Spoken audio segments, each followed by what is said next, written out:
I joined a grief support group in January. By March, the woman I'd grown closest to admitted she'd known my husband. I asked how. She looked at her hands for a long time before she answered. My husband David died in August. Aneurysm, no warning, 54 years old. By January, I was barely functional and my therapist suggested the group. 8 people in a church basement on Thursday nights, paper cups of bad coffee. I went twice before I considered stopping. Then a woman named Sasha started sitting next to me. We talked in the parking lot after every session for 2 months. I thought grief had given me someone who understood.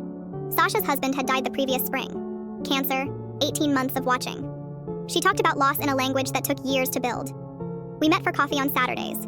She had a way of sitting with hard things without trying to fix them. She knew about David's coffee order, his humor, how he walked into rooms. I thought she'd just been listening carefully. I had no idea what she'd actually been remembering.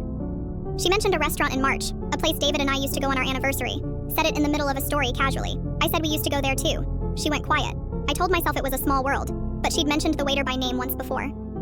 I'd gone home and looked at an old birthday photo to check. He was there, in the background. I hadn't thought about it then. Now I couldn't stop. I found his email account in March, same password he used for everything. I told myself it was closure I was after. The inbox had a thread I'd never seen, 140 messages going back 2 years. The most recent sent the morning he died at 7:14 a.m. I read the first line. The name at the top of the thread was Sasha Merritt. The same name I'd been writing on coffee cups and saying out loud for 3 months without understanding it. I read every message over 3 nights. They'd been together 2 years. They had a language I recognized as intimacy. References to songs, to places, to a trip in April 2022 when David had told me he was in Seattle for a conference. I had photos from that week of me eating alone at our kitchen table.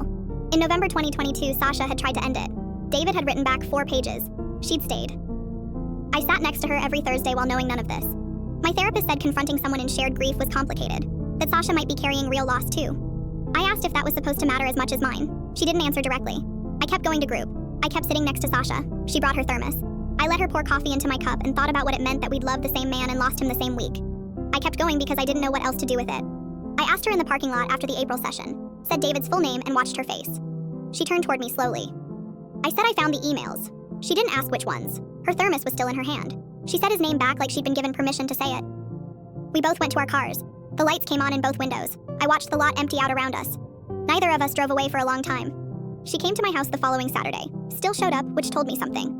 We sat at my kitchen table with his printed emails between us. She talked for an hour. She said she'd known he was married, that she'd tried to end it twice, that the last message she ever sent him was asking to stop. I looked at the timestamp. 7:14 a.m., the morning he died. She'd found out he was gone from his obituary 3 days later, alone, online, with no one to tell. She stopped coming to group. Her chair stays empty every Thursday. I kept her thermos, black small dent on the side. I don't use it. I think about her reading